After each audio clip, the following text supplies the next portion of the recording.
ಮಾಡಿ, ನೀವು P U board ಕೇಳ್ತೀರಾ ಅಥವಾ ಕಾಲೇಜ್ ಎಜುಕೇಷನ್ ಬೋರ್ಡ್ ಕೇಳ್ತೀರಾ, ಏನು ಬಿಟ್ಟಿದ್ದೀವಿ. ಒಂದು ನಿರ್ಧಾರ ತಗೊಂಡ್ಮೇಲೆ ಹಿಂದಕ್ಕೆ ಸರಿಬಾರ್ದಲ್ಲ ಅಂತೇಳಿ. ಹಾಗೆಯೇ ಬ್ಯಾಂಕಿಂಗು ಎಕ್ಸಾಮಿನೇಷನ್ ಅವರು ಬೇರೆ ಬೇರೆ ಶೆಡ್ಯೂಲ್ಸ್ ಇರುತ್ತೆ, ರೈಲ್ವೇಸ್ ಇರುತ್ತೆ, LIC ಇರ್ತದೆ. ಅದನ್ನೆಲ್ಲ ನೀವು ವೆರಿಫೈ ಮಾಡ್ಕೊಂಡು ಆಮೇಲೆ ಡೇಟ್ ಕೂಡ ಅನೌನ್ಸ್ ಮಾಡಿ ಅಂತೇಳಿ ಅಲ್ಲೂ ನಾವು ತಪ್ಪೆಜ್ಜೆ ಇದ್ವಿ. ಇತ್ತೀಚೆಗೆ ನಡೆದಂಥ KPSC ಎಕ್ಸಾಮಿನೇಷನ್ನು ನಾವು ನೋಡೋದ್ರ ಪ್ರಕಾರ ಇಂಗ್ಲೀಷ್ ವರ್ಷನ್ನು ತುಂಬ ಚೆನ್ನಾಗಿತ್ತು, ಸ್ಟ್ಯಾಂಡರ್ಡ್ ಆಗಿತ್ತು ಅಂತ. UPSC ಯಾರು ಸಿದ್ಧತೆ ನೀವು ಮಾಡ್ಕೊಂಡಿದ್ದೀರಾ, ನಿಮಗೆ ನಾವು ಆ ಲೆವೆಲ್ಗೆ ಹೋದ್ವಿ ಅನಿಸ್ತಾ ಇತ್ತು.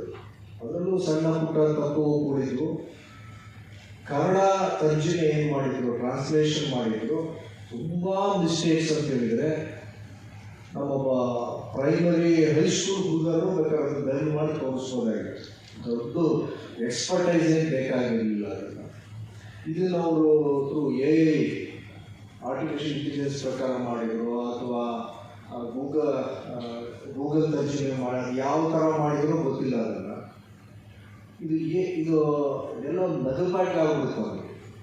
ಹೋಗಿ ಮುಖ್ಯಮಂತ್ರಿಗಳು ನಮ್ಗೆ ಆಶ್ವಾಸನೆ ಕೊಟ್ಟರು, ವಾಗ್ದಾನ ಕೊಟ್ಟರು. ಮುಖ್ಯಮಂತ್ರಿಗಳು ಎಕ್ಸಾಮ್ ಮಾಡ್ತೀವಿ ಅಂತೇಳಿ.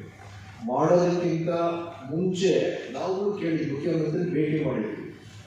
ನೀವೇನಾದರೂ ಅನೌನ್ಸ್ ಮಾಡೋದಕ್ಕಿಂತ ಮುಂಚೆ ಆಫೀಸರ್ಸ್ನ ಕಾನ್ಫಿಡೆನ್ಸ್ ತಗೊಂಡು ಎಕ್ಸಾಮ್ ಮಾಡಬೇಕಾ, ಮಾಡೋಂಗಿದ್ರೆ ಅದನ್ನು ಸ್ಪಷ್ಟವಾಗಿ ಒಂದು ಸಂದೇಶ ಹೋಗಬೇಕು ಅಂತೇಳಿ ಆಯ್ತು ಅನೌನ್ಸ್ ಮಾಡೇ ಬಿಟ್ರು. ಡೇಟ್ ಬೇಕಲ್ಲ, ಅದನ್ನು ಯಾವಾಗ ಡೇಟ್ ಮಾಡ್ತೀವಿ, ಡೇಟ್ ಅದನ್ನು ನಾವು ಪರೀಕ್ಷೆ ಮಾಡ್ತೀವಿ ಅಂತೇಳಿ ಇನ್ನ ನಿರೀಕ್ಷೆಯಲ್ಲಿ ನಾವು ಇದ್ದೀವಿ. ಅದನ್ನು ಹಾಗೆಯೇ ರೈಲ್ವೇಸು, ಬ್ಯಾಂಕಿಂಗು ಹಾಗೂ ಇನ್ಶೂರೆನ್ಸ್ ಸಂಬಂಧಪಟ್ಟಂಥ ಪರೀಕ್ಷೆಗಳನ್ನ ನಾವು ಕರ್ನಾಟಕದಲ್ಲೂ ಎಲ್ಲೋ ಹಿಂದುಳಿತಾ ಇದ್ದೀವಿ. ನಾವು ನಿಮ್ಗೆಲ್ಲರಿಗೂ ಗೊತ್ತದ, ಅದನ್ನು ನಿಮ್ಮ ಮುಖಾಂತರನೇ ಅದನ್ನು ನಾವು ಕೇಳಲಿಕ್ಕೆ ಬಯಸ್ತೀವಿ. ಹೇಗೆ ಇದನ್ನು ರಿಫಾರ್ಮ್ಸ್ ನಾವು ಯಾವ ಥರ ನೀವೆಲ್ಲ ಆಸ್ಪಿರೆಂಟ್ಸು ಮುಂದೆ ಇವುಗಳೆಲ್ಲರನ್ನು ಅಶ್ವಿಜಾ ಅವ್ರ ಥರ ಆಗ್ತಿದ್ದೀರಾ, ಶುಭಾ ಕಲ್ಯಾಣ್ ಅವ್ರ ಥರ ಆಗ್ತಿದ್ದೀರಾ, ಅಶೋಕ್ ಅವ್ರ ಥರ ಆಗ್ತಿದ್ದೀರಾ, ಪ್ರಭು ಅವ್ರ ಥರ ಆಗ್ತಿದ್ದೀರಾ. ಅವ್ರನ್ನೆಲ್ಲ ಮೀರಿಸಿ ದೊಡ್ಡ ದೊಡ್ಡ ಆಫೀಸರ್ಸ್ಗೂ ಆಗ್ತಾಯಿದ್ದಾರೆ. ನಿಮ್ಮ ಬಗ್ಗೆ ತುಂಬ ಎಕ್ಸ್ಪೆಕ್ಟೇಷನ್ಸು ನಮಗೂ ಇದೆ, ನಿಮ್ಮ ತಂದೆ ತಾಯಿಗೂ ಇದೆ, ಅಕ್ಕಪಕ್ಕ ಮನೆಯವರು ನೆಂಟರುಗಳ ಮೇಲೆ ನಿಮ್ಮ ಮೇಲೆ ಪ್ರೀತಿನೂ ಇದೆ, ಜೊತೆಗೆ and the countries future. Don't forget that. ದೇಶದ ಭವಿಷ್ಯ ನಿಮ್ಮ ಭವಿಷ್ಯ ಎರಡು ಜೊತೆಲೇ ಹೋಗುತ್ತೆ. ದೇಶ ಹಿಂದೆ ಬಿದ್ದು ನೀವು ಮುಂದೆ ಹೋಗಲ್ಲ, ಅಥವಾ ಬರೀ ನೀವು ಹಿಂದೆ ಬಿದ್ದರೆ ದೇಶ ಮುಂದೆ ಹೋಗಲ್ಲ. ಎಲ್ಲರೂ ಜೊತೆಲಿ ಹೋದರೆ ದೇಶ ಮುಂದುವರಿಯುತ್ತೆ, ನೀವು ಮುಂದುವರಿತೀರ. ಓಕೆ, ಇದರಿಂದ ಮುಂದಕ್ಕೆ ನೀವು ಬಿಡ್ತಾ ಇದ್ದೀವಿ. ನಿಮ್ಮ ಪ್ರಶ್ನೆ, ಯಾರ್ದು ಕಾನ್ಫಿಡೆನ್ಸ್ ನಿಮ್ಮ ಮೇಲೆ ನಿಮಗೆ ಇಲ್ಲ. That is very much true. Nowadays ಏನಾಗ್ತದೆ, ಯಾರೋ ಹೇಳ್ತಾರೆ ಪಕ್ಕದಲ್ಲಿ ಅವ್ರು ಯಾರೋ ಪ್ರಿಪೇರ್ ಆಗ್ತಿದ್ದಾರೆ, ನಾನು ಪ್ರಿಪೇರ್ ಆಗ್ತೀನಿ, ನಾನು ಎಕ್ಸಾಮ್ ಹೇಳ್ತೀನಿ. ಫಸ್ಟ್ ನಿಮ್ಮ ಮನಸ್ಸಲ್ಲಿ ಇದೆಯಾ ಆಸೆ, ಅದನ್ನು ಕೇಳ್ಕೊಳ್ಳಿ. ನಿಮ್ಮನ್ನು ನೀವು ಕೇಳ್ಕೊಳ್ಳಿ ಫಸ್ಟ್. ಎಸ್, ನಾನೇನೋ ಒಂದು ಮಾಡಬೇಕು, ಯಾರೋ ಪಕ್ಕದ ಮನೆಯವ್ರನ್ನ ಅಥವಾ ಪೇರೆಂಟ್ಸ್ನ ಒಪ್ಸೋಕ್ಕೆ ಅಥವಾ ನಿಮ್ಮ ರಿಲೇಟಿವ್ಸ್ನ. No, you are not satisfied anybody. ನೀವು ಮಲಗೋದಕ್ಕೂ ಮುಂಚೆ ನಿಮ್ಮನ್ನು ನೀವು ಕೇಳ್ಕೊಂಡ್ರೆ ರಾತ್ರಿ ನಾನು ಏನು ಮಾಡಿದ್ದೀನಿ, ನನ್ನ ಜೀವನ ಸಾರ್ಥಕತೆನಾ, ನಾನು ಬದುಕಿರೋದು ಸಾರ್ಥಕತೆನಾ. ಫಾರ್ ಎಕ್ಸಾಂಪಲ್, ಈಗ ಅಪ್ಪು ಅವರು, ಯಾರು ಪೊಲಿಟಿಷಿಯನ್ಸ್ ಬೇಡ, ಯಾರೂ ಬೇಡ, ಆ್ಯಸ್ ಅ ಹ್ಯೂಮನ್ ಬೀಯಿಂಗ್ ಅವ್ರಿಗೆ ನಾನು ಫ್ಯಾನು ಅಲ್ಲ, ಇನ್ನೊಂದು ಅಲ್ಲ. Just as yourself. ಬದುಕಿರೋದಕ್ಕಿಂತ ಜಾಸ್ತಿ ನಾವು ಅವ್ರು ಕಳ್ಕೊಂಡ ಮೇಲೆ ಅವ್ರ ವ್ಯಾಲ್ಯೂ ನಿಮಗೆ ಗೊತ್ತಾಗುತ್ತೆ. ಈವನ್ ಯು, ಈಗ ನಿಮ್ಮ ಪೇರೆಂಟ್ಸ್ ಬಗ್ಗೆ ಸ್ವಲ್ಪನಾದರೂ ಪ್ರೌಡ್ನೆಸ್ ಫೀಲ್ ಮಾಡ್ತಿದ್ದೀರಾ?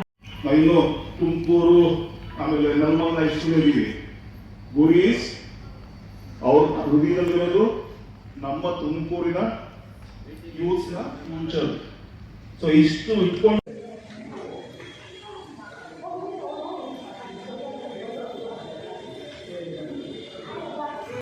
ಅವಶ್ಯಕತೆ ಇತ್ತು. ನಾವು ಕ್ವಶನ್ ರೈಸ್ ಮಾಡಿದ್ದೀವಲ್ಲ, ಆ ಕ್ವಶನ್ಸ್ ಎಲ್ಲ ರಿಫಾರ್ಮ್ಸ್ ಆಗಿ ನಮಗೆ ತಲುಪುತ್ತೆ ಅಂತ ಅನ್ಕೊಳ್ತೀವಿ. ಈ ಥರ ಓರಿಯೆಂಟೇಷನ್ ಕ್ಲಾಸಸ್ ನಮ್ಗೆ ಅವಶ್ಯಕತೆ ಇದೆ. ಯಾಕಂದರೆ ಸ್ಟೂಡೆಂಟ್ಸ್ ಯೂನಿಯನ್ ಎಷ್ಟಿದೆ ಅಂತ ಗೊತ್ತಾಗುತ್ತೆ, ನಮ್ಮ ವಾಯ್ಸ್ ರೈಸ್ ಮಾಡೋ ಕೆಪಾಸಿಟಿ ನಮಗೆ ಬೆಳೆಯುತ್ತೆ, ಪ್ರಾಬ್ಲಮ್ಸ್ ಸಾಲ್ವ್ ಆಗುತ್ತೆ ಅಂತ ಈ ಥರ ಪ್ರೋಗ್ರಾಮ್ಸಿಂದ ತಿಳ್ಕೊಂಡಿದ್ದೀನಿ. Thank you so much.